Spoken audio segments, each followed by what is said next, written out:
ने जो दिया, मैंने उस सूचना को स्वीकार किया है, आपके द्वारा दी गई सूचना को स्वीकार किया है। अभी नियम 56 मद आएगा तो मैं आपकी सुनूंगा। मेरा आपसे निवेदन है कि आप अपनी सीट पर जाएं। अगर आप गंभीरता से, अगर आप चाहते हैं कि हाउस स्थगित ना हो, क्योंकि ये मैं बर्दाश्त नहीं कर सकता और पहले भी नहीं किया और अभी भी नहीं करूंगा। अगर आप चाहते हो कि आगे विधानसभा का आज का सत्र अच्छी तरीके से चले, तो मेरा आपसे निवेदन है कि आप सब लोग अपनी सीट पे चले जाएं। अगर आप अपनी सीट पे जाएंगे तो अच्छी तरीके से हाउस चलेगा, आपकी बात आएगी। आप लोग चलें, प्लीज चलें। चलने दो। हाँ,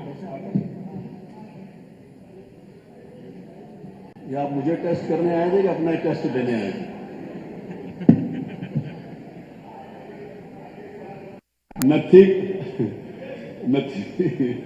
नथी खा प्रश्न संख्या 1 डॉक्टर रागिनी। मैं आपका आभार व्यक्त करना चाहूंगी कि आपने मुझे प्रश्न पूछने का अवसर दिया। मेरा प्रश्न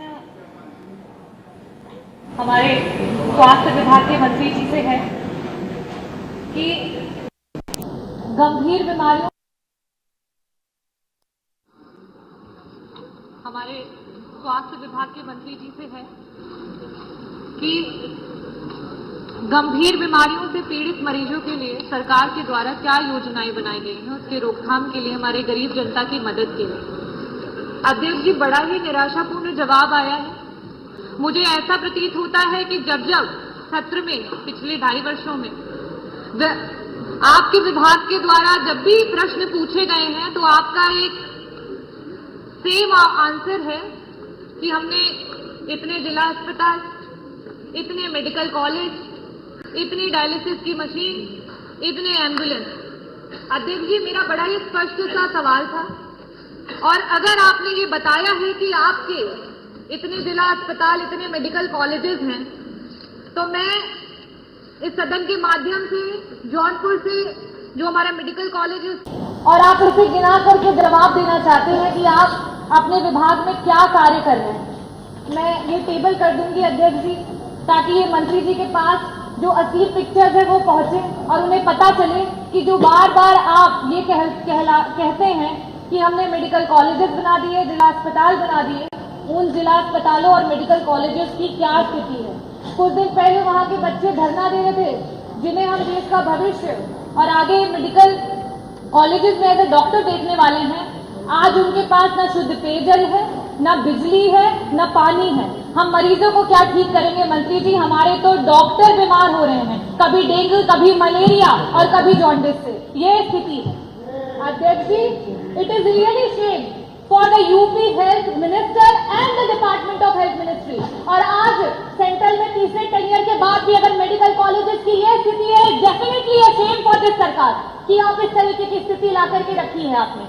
अध्यक्ष जी, जवाब में इन्हें ये देना चाहिए था कि गंभीर बीमारियों के लिए जो हमारे डॉक्टर्स होते हैं, चाहे वो पैलिएटिव मेडिसिन के डॉक्टर्स हों, चाहे आपकी ऑन्को सर्जन हो, ऑन्कोलॉजिस्ट हो, गायनेकोलॉजिस्ट हो, न्यूरो एनेस्थीसिया डिपार्टमेंट के डॉक्टर्स हो, चाहे आपके कार्डियो सर्जन हो, सीटीवीएस के सर्जन हो, आपने कितने डॉक्टर्स को बढ़ाया, कितने डॉक्टर्स को बढ़ाया? आज पेशेंट्स के अनुपात में आपके पास कितने आईसीयू के बेड है, कितने वेंटिलेटर्स है? अगर ये जवाब आता तो मुझे लगता है कि आपके विभाग को कोई जानकारी है और सही में आप सरकार की और जनता के लोगों के लिए कुछ काम कर रहे हैं। अध्यक्ष जी, मैं वापस से अपने पे आऊंगी कि मंत्री जी सिर्फ और सिर्फ आपसे 2 प्रश्न उत्तर गोल गोल ना घुमा करके सीधी तरीके से बस बता दीजिए कि आज उत्तर प्रदेश कैंसर जैसी बीमारी में देश में टॉप कर रहा है। ये प्रदेश आज इस समय वर्तमान में 2024 में हमारे पास कैंसर के 16 लाख मरीज हैं और हर वर्ष 2 लाख मरीज आपके बढ़ते चले जा रहे हैं। और इन गरीब मरीजों के पास ना तो पैसा है इलाज कराने के लिए और ना अस्पतालों में बेड। इन परिस्थितियों में अगर वो मरीज अस्पताल में जाता है, बड़ा बड़ा एस्टिमेट मिलता है।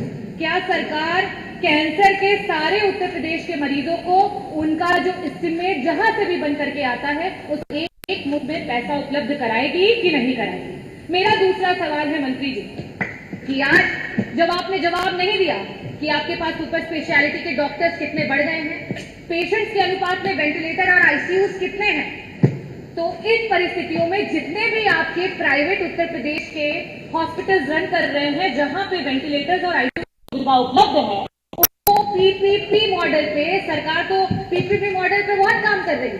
जगह जगह पर आप इसके बारे में एडवर्टाइज करते रहते हैं। तो आईसीयू और वेंटिलेटर, क्योंकि ये ऐसे मरीज होते हैं, ब्रेन हैमरेज के मरीज होते हैं, पास समय नहीं हो रहा है। मंत्री जी, अगर एक्सीडेंट हो गया, आज बीपी बढ़ गया और ब्रेन हैमरेज हो गया तो तुरंत उसका ऑपरेशन होना है, लेकिन उनके पास पैसा नहीं होता ना वेंटिलेटर में देने के लिए, ना उन वेंटिलेटर्स पे रहने के बाद। तो मैं आपसे अनुरोध करना चाहूंगी कि हमारे हॉस्पिटल्स हैं उनको हमारे मुफ्त में इलाज और समय पर इलाज दिलाने के लिए क्या सरकार करेगी? बहुत बहुत धन्यवाद। माननीय मुख्यमंत्री, आपका जो सवाल था कि उत्तर प्रदेश सरकार गंभीर बीमारियों की मृत्यु दर को घटाने के लिए क्या काम कर रही है, हमने इस संबंध में स्पष्ट जवाब दिया है कि उत्तर प्रदेश सरकार ने अपने डिस्ट्रिक्ट हॉस्पिटल्स के माध्यम से, टर्शरी केयर के हॉस्पिटल्स के माध्यम से लगातार दिया है कि उत्तर प्रदेश सरकार ने अपने डिस्ट्रिक्ट हॉस्पिटल्स के माध्यम से, टर्शरी केयर के हॉस्पिटल्स के माध्यम से लगातार उच्च कोटि की चिकित्सा व्यवस्था देने का काम किया है। जहां तक गंभीर मरीजों के धनाभाव का सवाल है, इसके लिए माननीय प्रधानमंत्री जी की दुनिया की सबसे बड़ी योजना आयुष्मान भारत उत्तर प्रदेश में लागू है। और मैं सदन को बताना चाहता हूं कि पूरे भारतवर्ष में उत्तर प्रदेश नंबर 1 पर है आयुष्मान भारत कार्ड बनाने में।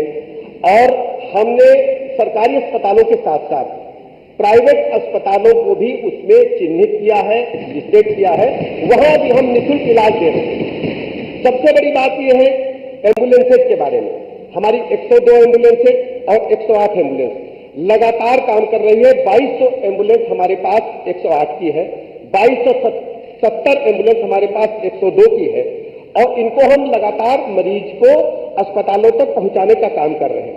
डायलिसिस की चिंता हम आप माननीय सदस्य ने की। डायलिसिस के बारे में उत्तर प्रदेश में इससे पहले जिला स्तर पर डायलिसिस नहीं होते। बड़े शहरों में कानपुर, लखनऊ, मेरठ, बनारस जैसे बड़े शहरों में होते थे। डायलिसिस की सुविधा देने वाला राज्य 74 जनपदों में आप हर जिला मुख्यालय पर डिस्ट्रिक्ट हॉस्पिटल में 10 बेड उपलब्ध है, जिससे डायलिसिस की सुविधा हम दे पा रहे हैं।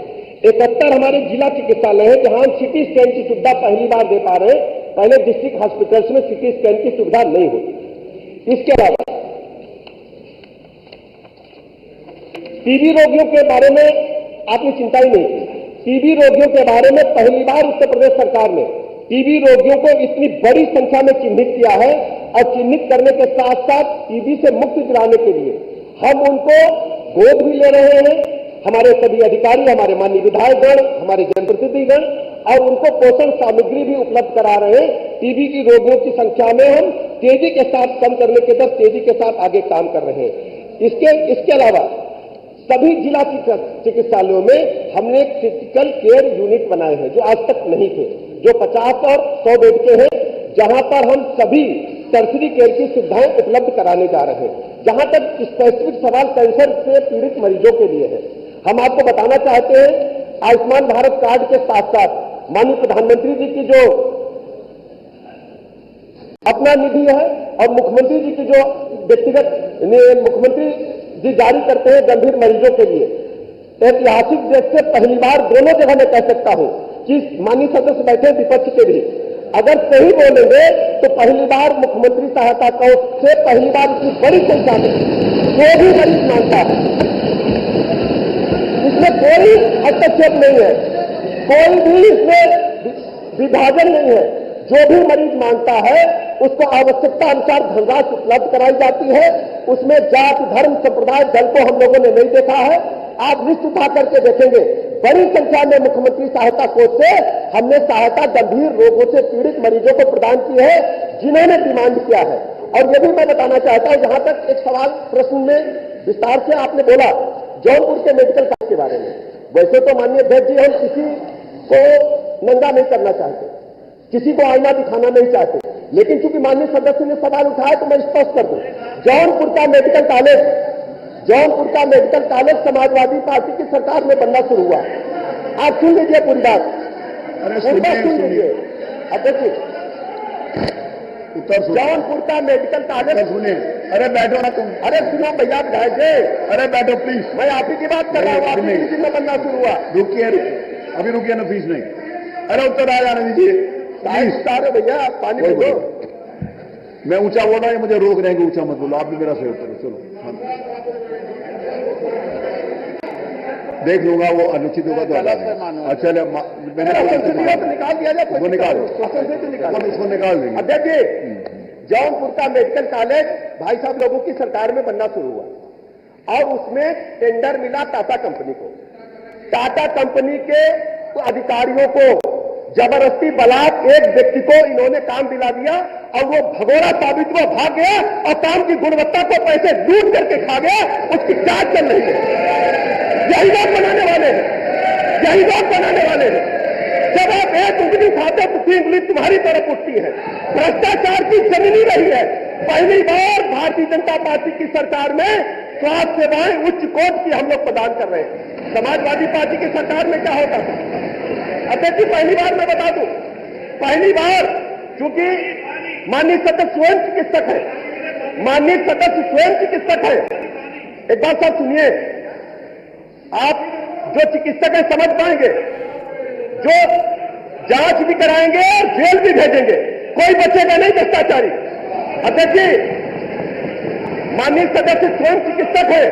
पूरे भारत के इतिहास में पहली बार हो रहा है कि हम विशिष्ट श्रेणी के चिकित्सकों को 5 लाख रुपए तक रिवर्स बिडिंग से दे रहे हैं। आज तक इतिहास में नहीं हुआ है, पहली बार हो रहा है। नहीं, आपको इजाजत नहीं है। प्लीज बैठिए। तूफानी जी बैठिए, ठंडा पानी पियो। मिस्टर तूफानी आप बैठिए, आपको इजाजत नहीं है। नहीं, किसी को कोई इजाजत नहीं, आपको भी नहीं है। उत्तर आ जाने, आप संतुष्ट हो या ना हो। नहीं तूफानी जी, जो कुछ भी तुम्हारे भी कह रहे हैं नहीं लिखा जाएगा। बैठिए तूफानी जी, नहीं है, आपको इस बात की इजाजत नहीं है। You are not allowed to speak. जो कुछ इन्होंने बोला नहीं लिखा जाएगा। ऐसे नहीं है कि कोई भी बीच में खड़ा होकर बोलना शुरू कर देगा।